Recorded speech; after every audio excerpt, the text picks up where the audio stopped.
viviendo por la fe.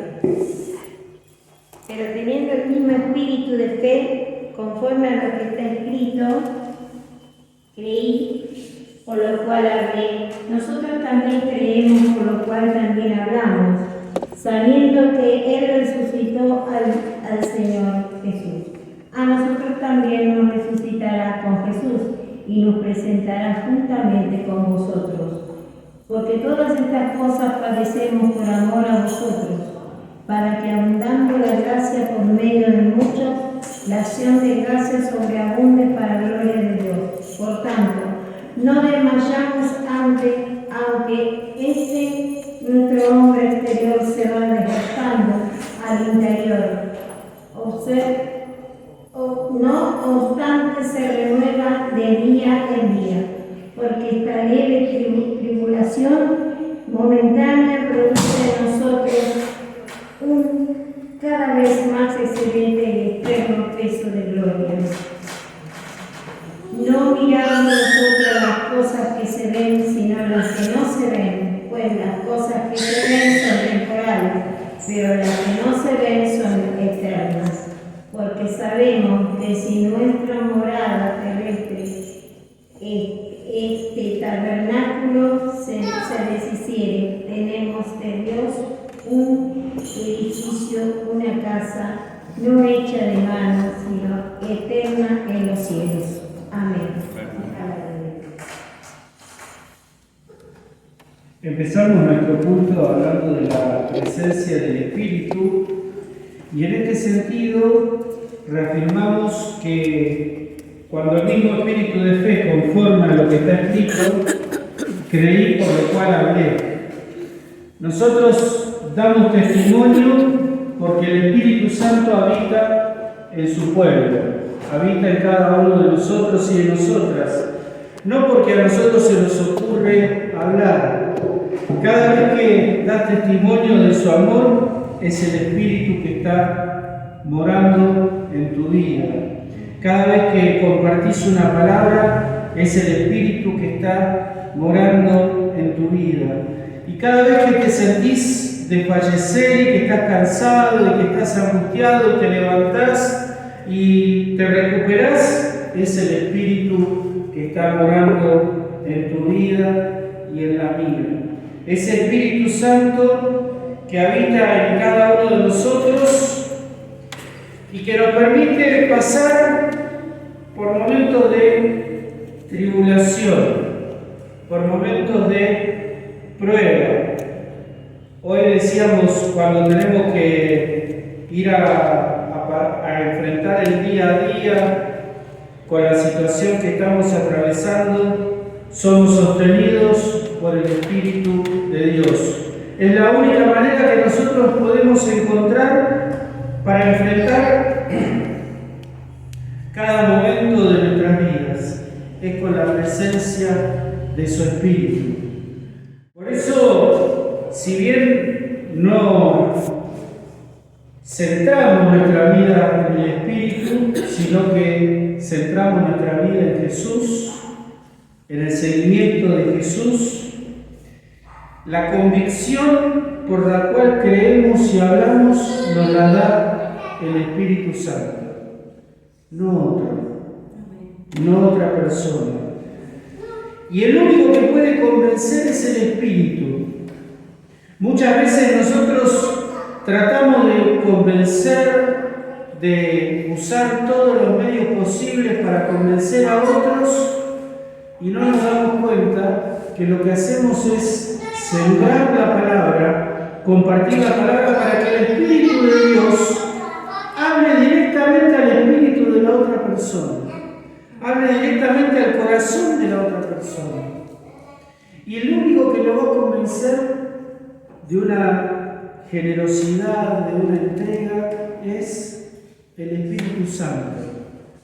Ni vos, ni yo, ni ninguno de nosotros podemos creernos o tener la jactancia de qué bueno lo que hice, mirá cómo esa persona cambió o no. La obra es la obra del Espíritu y es para que nadie se crea poseedor o dueño de la obra del Espíritu. Vamos al segundo texto en el Evangelio de Marcos, capítulo 3, versículos 20 al 35.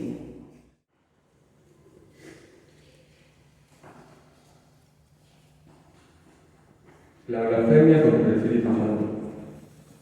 Y se agolpó de nuevo la gente, de modo que ellos ni aún podían comer pan.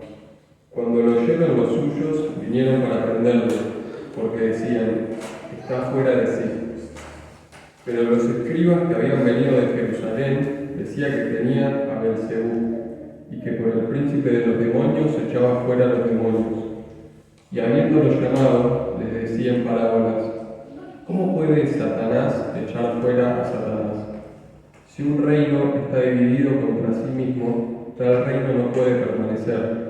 Y si una casa está dividida contra sí misma, tal casa no puede permanecer. Y si Satanás se levanta contra sí mismo y se divide, no puede permanecer, sino que ha llegado su fin. Ninguno puede entrar a la casa de un hombre fuerte y saquear sus bienes si antes no le ata, y entonces podrá saquear su casa. De cierto os digo que todos los pecados serán perdonados a los hijos de los hombres y las blasfemias cualesquiera que sean. Pero cualquiera que blasfeme contra el Espíritu Santo no tiene jamás perdón, sino que es reo de juicio eterno. Porque ellos habían dicho, tiene espíritu inmundo. Vienen después sus hermanos y su madre, y quedándose afuera, enviaron a llamarle. Y la gente que estaba sentada alrededor de él le dijo, tu madre y tus hermanos están afuera y te buscan. Él le respondió diciendo, ¿quién es mi madre y mis hermanos? Y mirando a los que estaban sentados alrededor de él, dijo, he aquí mi madre y mis hermanos, porque todo aquel que hace la voluntad de Dios, ese es mi hermano y mi hermana y mi madre. Amén. Bien, ¿qué le llama la atención? Así la primera vista.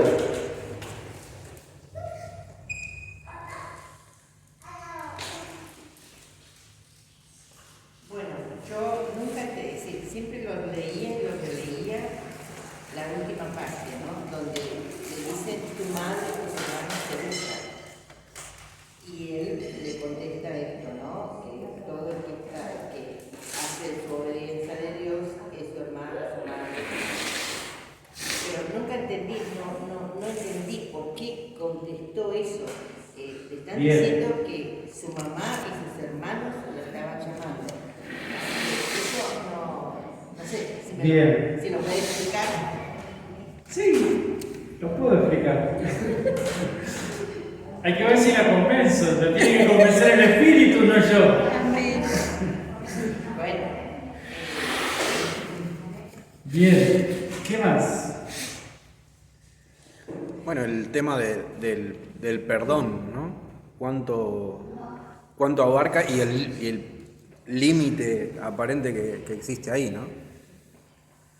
De la blasfemia contra el Espíritu. Bueno, 2000 años de teología no han podido decidir si hay un límite para el perdón.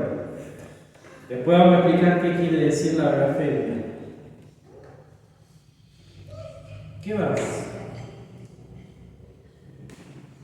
Y esta parte tan fuerte que dice, ¿cómo puede Satanás echar fuera a Satanás cuando lo critica por echar fuera demonios? Bien. La primera pregunta que les hago es, ¿la mamá y los hermanos de Jesús lo querían a Jesús? La mamá sí. La mamá siempre quiere ser. ¿La mamá y los hermanos de Jesús lo querían a Jesús? Sí, ¿no es cierto? ¿Y por qué dicen que está loco? Porque dicen que está loco. ¿Por qué les parece? Hay una explicación y es tratar de protegerlo, de buscar proteger a Jesús porque saben que se está buscando enemigos por todas partes. Entonces, la mejor manera de descalificar a alguien es decir, no lo llevamos, porque este está loco, entonces lo vamos a llevar, ustedes no se preocupen, porque este está fuera de sí. Está fuera de sí, entonces y en ese aparente querer proteger a Jesús le contesta duramente. Y le contesta con esto que le preocupa a Francisca. ¿Quiénes son mi madre y mis hermanos? Todos los que hacen la voluntad de Dios, es decir, que salta sobre los lazos filiales, sobre los lazos de parentesco, para decir, todo aquel que hace la voluntad de Dios, todo aquel que está dispuesto a hacer lo que Dios quiere, ese es mi hermano, esa es mi hermana, y plantea una fraternidad que va más allá de los lazos de sangre. Por eso nosotros no decimos hermano, nosotros no decimos hermana, ni parientes somos. ¿Sí? Pero ¿por qué decimos hermano y hermana? ¿Y por qué hay gente que cuando llega a una iglesia le cuesta tanto decir eso? Yo me acuerdo una vez que predicaba en una iglesia y dije, invité a que la gente se pudiera decir hermano, hermana. Se quedaron duros. ¿Por qué no? Porque no somos parientes. ¿Sí? Pero lo que hace Jesús al abrir esta propuesta, todo aquel que hace la voluntad de Dios, ese es mi hermano y mi hermana y mi madre, está superando los lazos de parentesco. Y ciertamente nosotros muchas veces en la vida de la fe nos sentimos más hermanos y más hermanas que nuestros propios lazos de sangre. Exacto. ¿O no? Sí, es así. Ojalá nuestros hermanos y nuestras hermanas de sangre pudieran compartir la fe y vivir la fe. Pero sabemos que en el camino de la fe muchas veces eso es un obstáculo. Porque, como decía un pastor, Dios no tiene nietos, tiene hijos. Entonces, si Dios tiene hijos, no porque mi mamá y mi papá fueran a la iglesia, yo ya está, ya me salvé. Sino que yo tengo que establecer mi relación personal con Jesús, de hermano, de hermana. Yo tengo que decir, sí Señor, estoy dispuesto a seguirte, superando los lazos de consanguinidad para una hermandad espiritual. Y en ese seguir a Jesús muchas veces encontramos incomprensión de la propia familia, como la que encontró Jesús. Y Jesús y los evangelios nos muestran esto. Muchas veces se ha endiosado la figura de la madre de Jesús en la tradición católica, y la madre de Jesús es una mujer como cualquier otra, simple, sencilla, que lo que buscaba era proteger a su hijo y que equivocadamente dice, este está loco, déjenlo, no lo molesten porque está mal de la cabeza. Y en esta propuesta que Jesús nos hace, nos invita a ser hermanos y hermanas, y lo único que convence de esto es el Espíritu Santo. El Espíritu Santo que habita en cada uno de nosotros y de nosotras, y el único que puede convencernos de lo que significa ser hermanos y hermanas. Muchas veces tenemos que enfrentar con dolor la indiferencia o el desconocimiento de lo que Dios puede hacer sobre nuestras vidas. Acá se lee una hojita, alguien que le sobre. Me parece que no hay más. Ah, sí.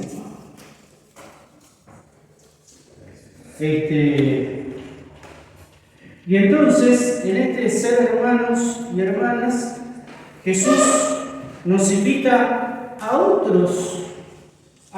otras personas a reconocer lo que significa ser hermano y hermana. Y en este contexto aparece esta frase polémica sobre la blasfemia contra el Espíritu.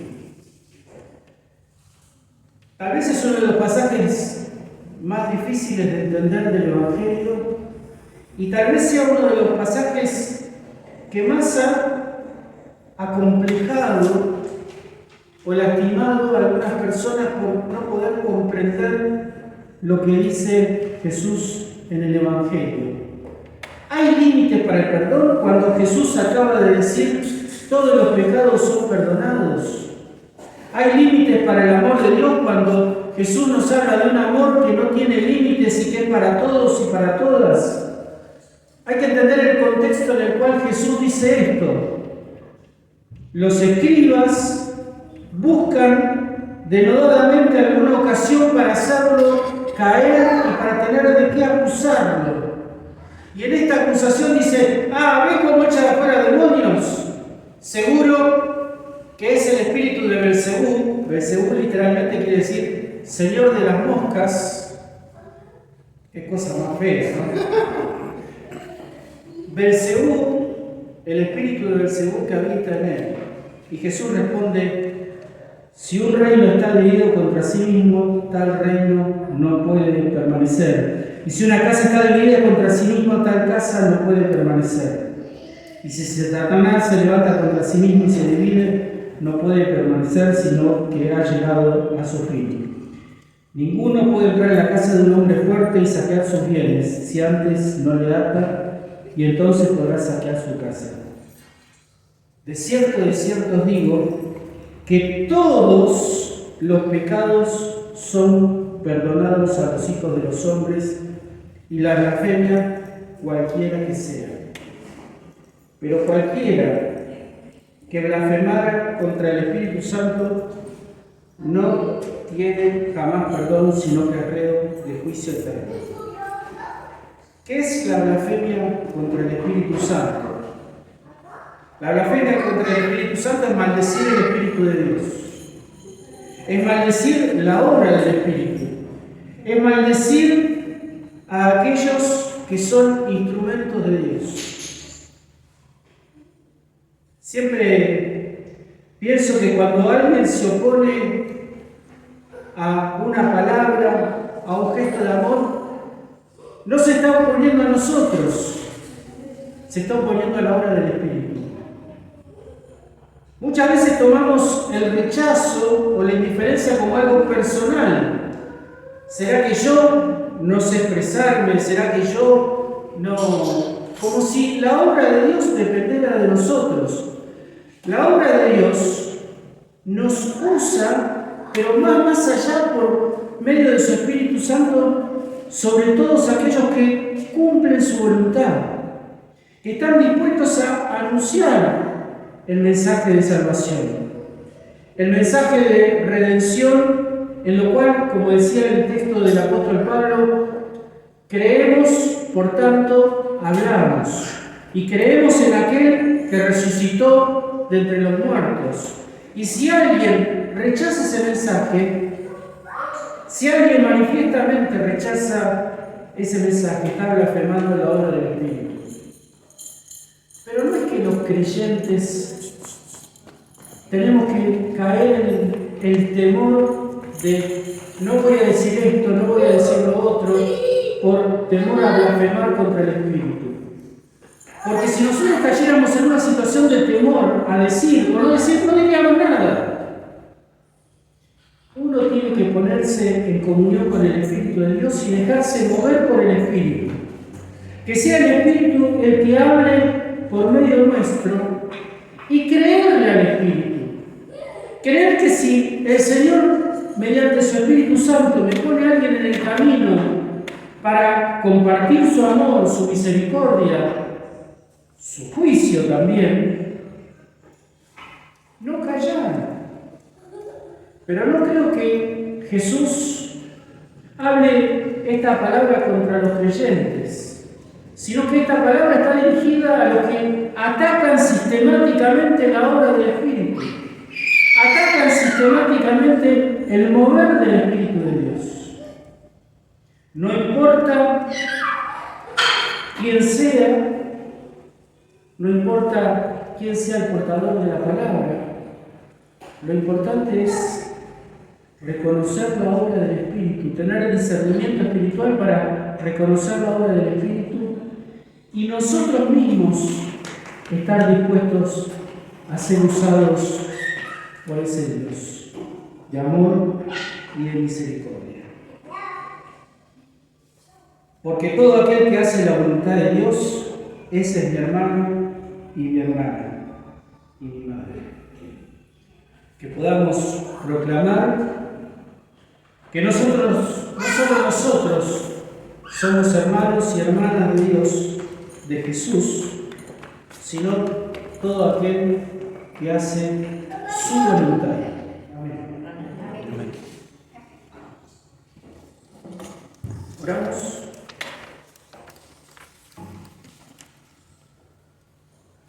Gracias, Señor, por la obra de tu Espíritu que llega a nosotros día tras día a través de hermanos y hermanas que son usados por vos. Gracias, Señor, porque vos podés usarnos a nosotros también. Y nos disponemos, Señor, a hacer tu voluntad, a ser fieles, obedientes al llamado que haces en lo profundo de nuestro corazón. Que podamos reconocer a ese Jesús como nuestro hermano, como nuestro compañero, amigo, fiel, y que lo podamos hacer en la certeza de que creemos, por tanto hablamos y proclamamos a ese Cristo vivo. Te pedimos que nos des palabras, gestos que brotan de tu Espíritu para dar testimonio de tu amor. En el nombre de Jesús. Amén. Señor, que nuestra vida sea para una tierra sin defecta, que tu fuera llena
cita en forma antifonal.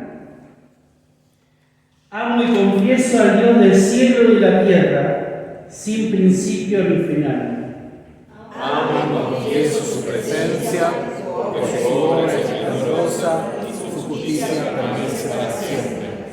Amo y confieso a Jesús, su Hijo, que enseñó con plena autoridad a quienes se le acercaron, y hoy también nosotros le reconocemos así. Amo y confieso que su Espíritu Santo reprende con poder a espíritus inmundos que nos quieren atacar. Y leemos juntos.